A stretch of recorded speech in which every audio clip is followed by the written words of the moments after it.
예, 제가 오전에 그 심사 책임 교수님으로부터 해당 논문에 대한 표절 의견을 달라고 요청을 드려서 자료가 왔습니다.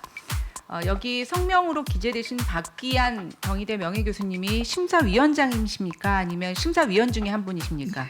심사위원장님은 자꾸 하셨고요. 네. 심사위원 중에 한 분이십니까? 분이십니다. 예. 네. 심사위원 중에는 가장 시니어셨습니다. 네. 이 입장문을 제가 읽어보니까 결론적으로 표절이다 아니다라는 그런 내용은 없습니다. 근데 대신 인용에 있어서 일일이 출처를 달지 않고 큰 제목을 달거나 논문 뒤에 참고문헌 리스트에 올리는 정도로 간편하게 취급할 수 있다라고 하는 원칙론적인 얘기를 하고 계십니다. 제가 왜 이분이 지금 실제로 심사를 하셨는지 물었냐면 이분이 얘기하신 이 기준만 적용해도 후보자의 논문에는 표절로 의심되는 내용들이 너무나 많이 있습니다. 좀 제가 상세적으로 말씀을 드리자면 후보자의 논문에는 통편집 수준의 인용 및 표절이 있습니다. 좀 전문적인 용어지만 심지어 타 연구자의 논문, 뭐 그게 교과서라고 하더라도 교과서도 저자가 있습니다. 그것을 인용하거나 그 출처를 표기하지 않고 가져오면 그것은 표절입니다. 그런데 그뿐만이 아니고요. 도표의 경우에 1차 문헌으로 출처 표시를 했지만 정작 참고 문헌에는 해당 문헌이 들어있지 않은 경우도 있습니다. 이거 단순히 실수 아닙니다. 이런 걸 뭐라고 하냐면 2차 문헌 표절, 재인용 표절이라고 합니다. 그런데 이 의견을 주신 교수님은 도대체 뭐가 어떻게 표절이 되어 있는지, 인용이 되어 있는지 전혀 내용을 모르시는 것 같습니다. 그러고는 여기 뭐라고 의견을 주셨냐면 해당 교수가 아닌 사람이 지적하는 것은 사려 깊지 않은 행동이라는 의견을 주셨습니다. 지금 후보자가 일반인이고 제가 그런 일반인에게 있어서 논문 표절을 지적하는 자리가 아니지 않습니까? 이 자리는 대한민국 국무총리의 자질을 검증하는 인사청문회 자리입니다.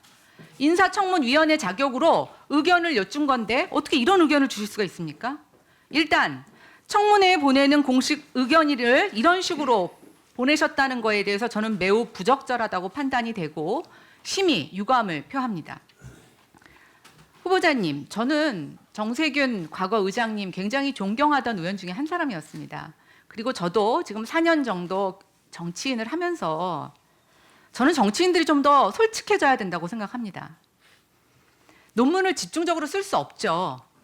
그럼 어려운 환경입니다. 그러다 보니까 불가피하게 실수가 있었다. 그러나 고의는 아니다. 어떤 경우에는 문헌 정리를 지인을 시켰다. 근데 내가 그걸 꼼꼼히 표절 여부를 확인하지 못했다. 이게 정상이 아닙니까?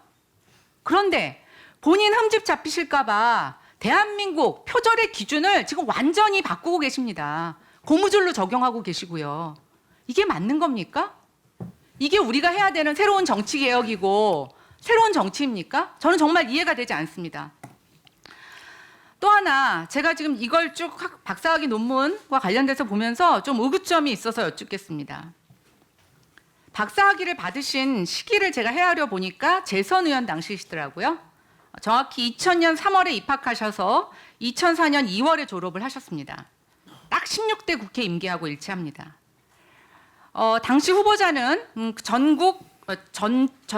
전북이죠. 진안군, 그다음에 무주군, 장수군 국회의원, 지역 국회의원을 하셨습니다. 근데 제가 봤더니 슬라이드를 한번 봐주십시오.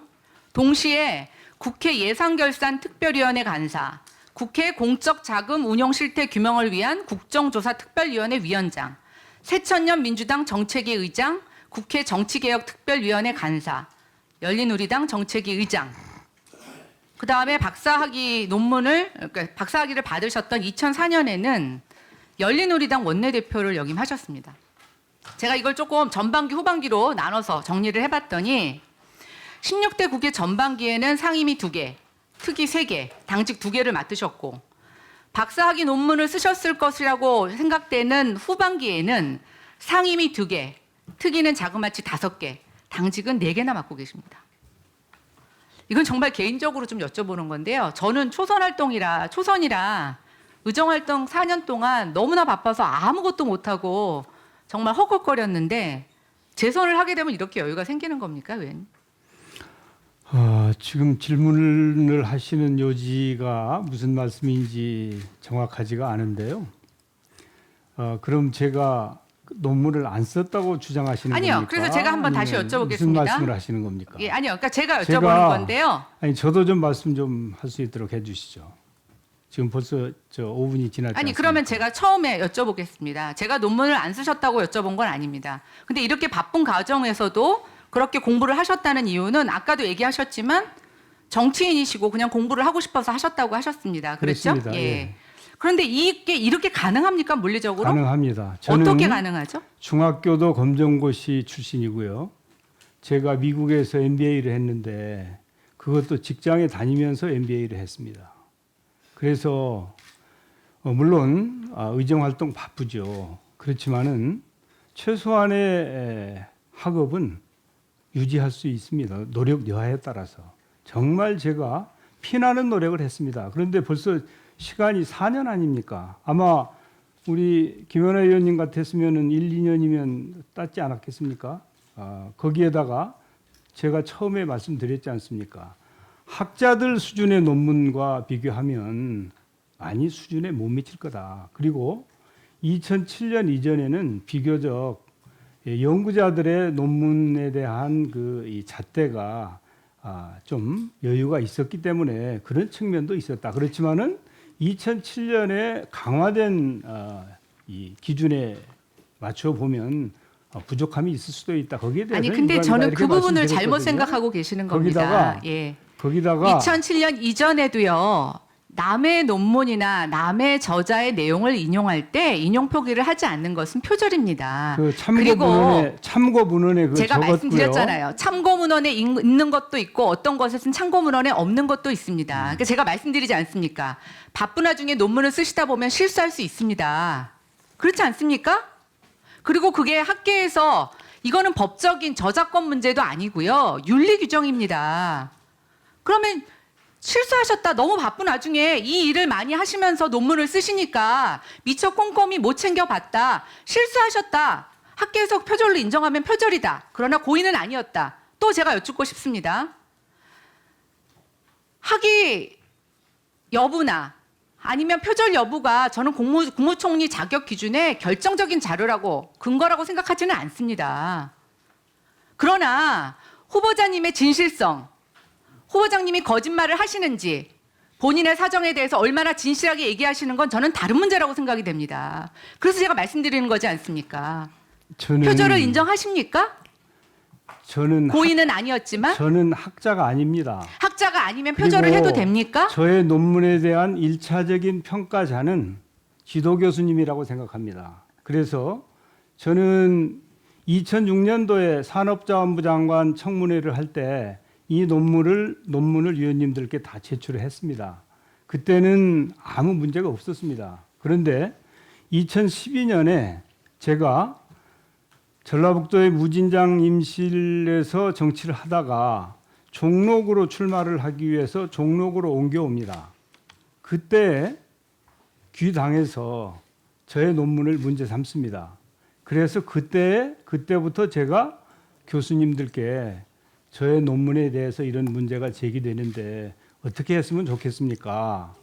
아마 제 논문이 부족함은 좀 있을 것 같은데 이걸 모교에 얘기를 해서 폐기를 해야 됩니까? 아니면 어떻게 해야 됩니까? 그랬더니 교수님들께서 그 정도 이제 완벽하다고 할 수는 없지만 그 정도의 논문이라면 그래도 수고를 많이 한 것이다. 그러니까 그 논문을 반납하거나 할 사유가 아니다. 이렇게 말씀을 하셨기 때문에 제가 그 입장을 견지해 온 겁니다.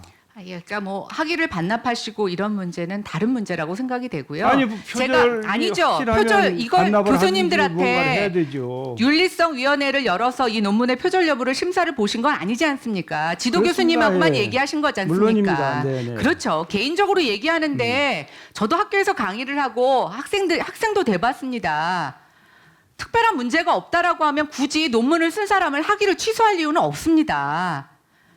그런데 보십시오, 의장님. 많은 사람들이 이것 때문에 낙마를 하기도 합니다. 근데 저는 이걸 갖고 후보자님을 낙마를 시키겠다는 게 아니라 후보자님 진실한 의원으로, 진실한 정치인으로, 진심 있게 정치하시는 분으로 모든 여당 의원들이 칭찬하고 있지 않습니까?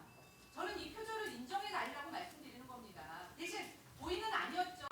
너무 바쁘신 와중에 일일이 챙기지 못한 거죠. 의원님, 저 같은 정치인이 논문을 쓰면서 다른 분의 논문을 참조하고 경우에 따라서 인용도 하고, 그런데 그 인용 표기가 부실할 수도 있죠. 그런 수준에 대해서는 제가 이런 문제가 있을 수 있다라고 유감이다라고 말씀을 했지 않습니까? 그러나 저는 학자도 아니고 제가 연구 진실성위원회 위원도 아니고 이걸 표절이다 아니다 단정할 수 있는 형편도 아니고, 그렇기 때문에 저에게 이게 표절이다라고 인정해라라고 강요하시는 것은 적절치 않다고 생각합니다. 문재인 정부 들어서 인사검증 원칙에 배제 원칙에 보면 논문 표절이라고 해서 형량되거나 처벌을 받은 사람만 그렇게 하도록 되어 있습니다. 문재인 정권의 배제 원칙에는 후보자가 해당되지 않습니다. 근데 그렇다고 해서 후보자 논문에 지금 제기되고 있는 표절이 아닌 것은 아닙니다. 국민의 배제 원칙은 아니라고 생각합니다. 그리고 저는 이제 국회의원들이 높은 지위에도 만족하지 않고 학위 논문까지 정말 그런 자기의 가방끈을 늘리는 거에 있어서 이렇게 느슨한 학위 논문 적용을 한 것을 당연스럽게 넘어가는 일은 이제 그만 두어야 된다고 생각합니다. 그런 측면에서 저는 후보자께서 바쁘신 와중에 논문을 쓴 것에서 꼼꼼히 못 챙긴 부분에 대해서는 인정하셨다고 판단을 하겠습니다. 저도 그 정치인들이 논문을 학위를 가능하면 받지 않는 게 좋겠다 그런 생각을 하고 있어요. 그렇지만은 정치인들 공부해야 됩니다. 공부를. 그래서 목적이 학위를 받는 게 아니고 공부를 하고 싶은 사람은 공부를 할 수 있어야 되고 또 권장되어야 된다고 생각합니다. 그런 차원에서 제가 정치인들에게 한 말씀 드린다면 석사든 박사 과정이든 학위 과정을 열심히 해라. 그런데 논문은 제출하지 말고 수료만 하는 게 좋겠다라고 권유를 하고 싶은 것이 저의 솔직한 심정입니다.